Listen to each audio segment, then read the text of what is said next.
Assalamualaikum warahmatullahi wabarakatuh. Waalaikumsalam warahmatullahi Selamat wabarakatuh. pagi, salam sejahtera untuk kita semua. Om Swastiastu, Namo Buddhaya, salam kebajikan.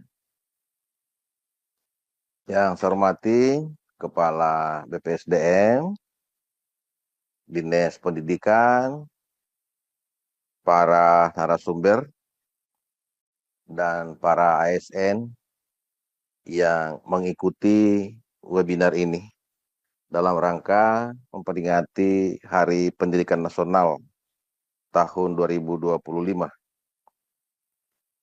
dengan tema refleksi terhadap perjalanan panjang pendidikan kita dan penuh harapan untuk menyongsong masa depan bangsa menuju Indonesia emas.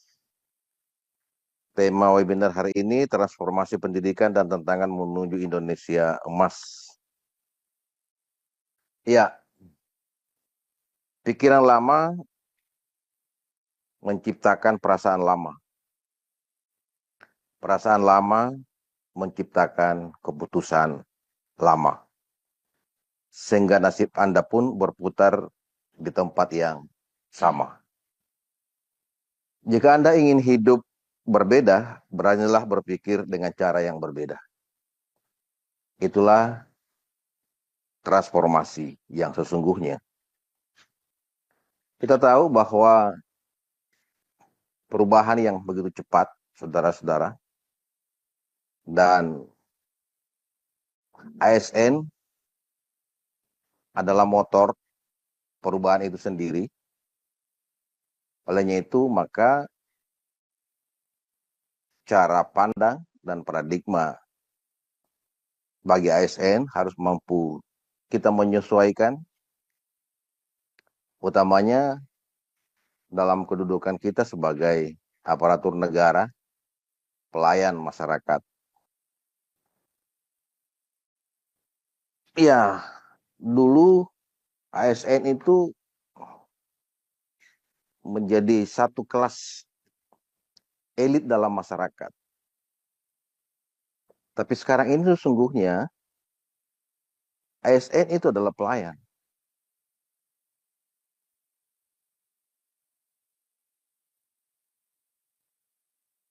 Kalau kita pelayan, maka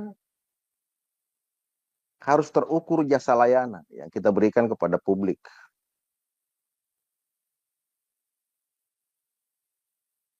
Ada paradigma bahwa kenapa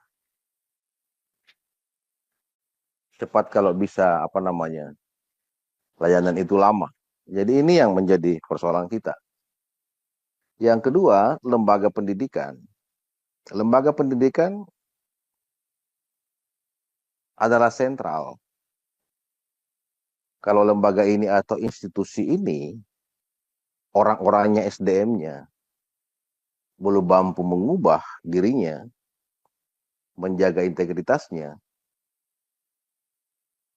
maka masa depan kita, apalagi bonus demografi, kita tidak akan dapatkan, saudara-saudara. Hanya itu, saya sangat konsens dalam memperbaiki birokrasi di Provinsi Sulawesi Barat. Hal-hal yang tidak sesuai dengan aturan, hal-hal yang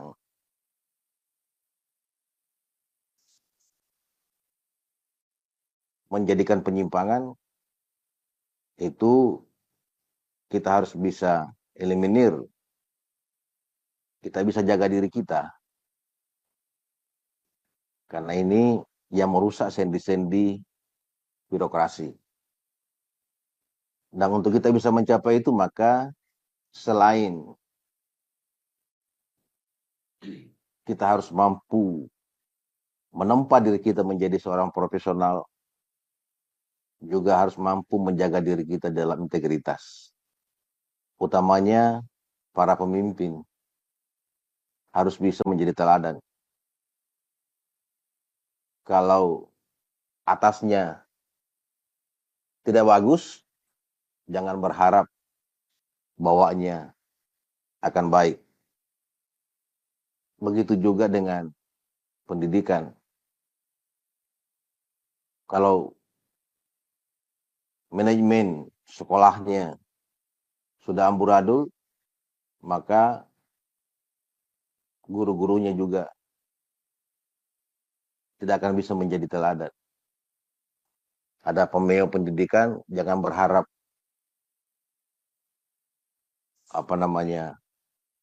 apabila air keruh di muara, jangan tanya para gembala, ya. Jangan tanya para nelayan, tapi tanya para gembala. Ini yang harus kita jaga, Bapak dan saudara-saudara. Saya tidak mentolerir kenaikan pangkat diundur-undur. Saya tidak mentolerir transaksi jabatan. Saya tidak mentolerir sistem upeti, ya. Kepala-kepala sekolah menjadi objek. Terlalu banyak laporan-laporan yang masuk di media sosial saya dan ruang-ruang saya untuk publik menyampaikan keluhan-keluhan terhadap pelayanan birokrasi yang ada di Provinsi Sulawesi Barat, Bapak-bapak dan saudara-saudara. Saya kira ini tantangan dan kita harus jawab. Kita tidak boleh kalah dan kita tidak boleh pesimis dengan kondisi dan tantangan yang kita hadapi. Kita harus terobos ini. Kita harus terobos, kita perbaiki, dan kita buat platformnya yang tepat, sehingga dengan demikian dapat dengan sistem yang lebih maju, digitalisasi, saya kira itu akan bisa menciptakan pencegahan. Karena memang apabila sistem pencegahan penyimpangan itu tidak bisa kita modelin dengan baik, ya maka peluangnya akan menjadi tetap besar. Kalau peluangnya besar, ya bisa kejadian. Jadi saya kira ini yang harus dilakukan. Seminar hari ini saya walaupun saya di Jakarta, tapi saya menyempatkan diri untuk memberikan arahan Bapak dan saudara-saudara, dan saya menyambut baik. Semoga seminar ini bisa menciptakan persepsi yang sama terhadap masalah yang kita hadapi dan bisa merumuskan solusi sehingga Provinsi Sulawesi Barat itu bisa menjadi model dan bisa menjadi contoh bagi 6 kabupaten. Itu dulu yang kita harus perbaiki. Kita harus menjadi contoh dulu di 6 kabupaten. Dan terlalu berpikir akan menjadi contoh untuk seluruh Indonesia. Cukup 6 kabupaten bisa belajar ke kita. Bukan sebaliknya, kita yang belajar, kabupaten lebih baik daripada kita. Tapi justru kita lah yang menjadi model bagi 6 kabupaten, dan pada akhirnya Sulawesi Barat menjadi satu model bagi Indonesia yang lebih baik. Saya kira ini yang saya sampaikan kepada saudara-saudara terhadap keresahan saya terhadap kondisi sistem dan ASN yang ada di Provinsi Sulawesi Barat ini. Gubernur memiliki kewenangan untuk memutasi, mengangkat pejabat, tapi tetap melalui prosedur, tidak seperti dulu. Olehnya itu, bagi saudara yang telah diberikan amanah sebagai pejabat, betul-betul menjaga diri. Karena tidak mudah. Hari ini Anda melanggar, besok Anda diganti. Ya, seperti halnya yang terjadi yang saya rasakan sekarang ini di Provinsi Sulawesi Barat.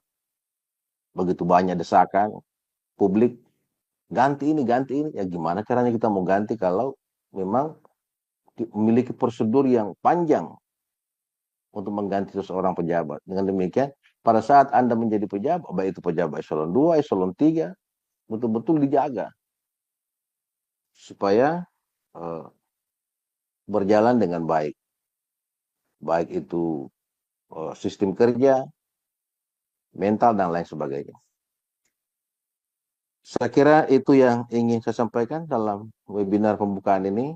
Saya ucapkan selamat berdiskusi, selamat bercurah pikiran dengan semua ASN dan pejabat di dalam webinar ini, dan mencari solusi yang baik untuk kita bisa jadikan dan kita bisa implementasikan di dalam pemerintahan jajaran Provinsi Sulawesi Barat. Dengan mengucapkan Bismillahirrahmanirrahim, webinar ini saya buka dengan resmi. Terima kasih. Wassalamualaikum warahmatullahi wabarakatuh.